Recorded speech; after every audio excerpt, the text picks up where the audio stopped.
ఇక్కడ దివ్య జెన్యునిడికి బర్నీ గారి కన్నింగ్ అడ్డుపడింది. ఎలాగా? దివ్య ఏం చేసిందంటే నిజంగా మొట్టమొదటి నుండి ఆటలు ఆడేటప్పుడు వాళ్ళ యొక్క ఎఫర్ట్స్ పెట్టారండి, బాగా ఆడారు, జెన్యున్గా ఆడారు. మనం అందరం తప్పు చేయడం వల్ల కూడా ఆ ఒక్క సంజన టీంకి మార్క్స్ పోయాయి, సంజనకి ఫ్లోరాకి.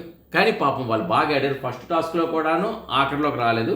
సెకండ్ టాస్క్లో మనందరి వల్ల వాళ్ళకి మార్క్స్ 100 మార్కులు రావాల్సింది పోయాయి. థర్డ్ టాస్క్లో కూడాను థర్డ్ ప్లేస్లోనే అందులోకి వచ్చారు. ఫోర్త్ టాస్క్లో కూడా బాగా ఆడారు. కాబట్టి అన్ని టాస్కుల్లో కూడాను వాళ్ళు బాగా ఆడడం వల్ల వాళ్ళకి ఇందులో ఉండడానికి అర్హత ఉంది అని ఉంచుదాం అనుకుంటున్నాను అని దివ్య అంటే, లేదు నాకు సుమన్ మీద ఉంది, సుమన్ని అవాయిడ్ చేయడం నాకు ఇష్టం లేదు, సుమన్ ఉంచాలి, మరి వీళ్ళని తీసేద్దామా అని అనుకుని ఏం చేశారంటే, ఇందులో స్ట్రాటజీ ఏంటంటే వీళ్ళు మార్క్స్ బాగా ఉన్నాయి కాబట్టి 100 మార్క్స్ తెచ్చుకున్నట్లయితే మనకు మించిపోతారు. ఇక సుమనాలకి 100 మార్క్స్ వచ్చినా మనల్ని మించిపోరు.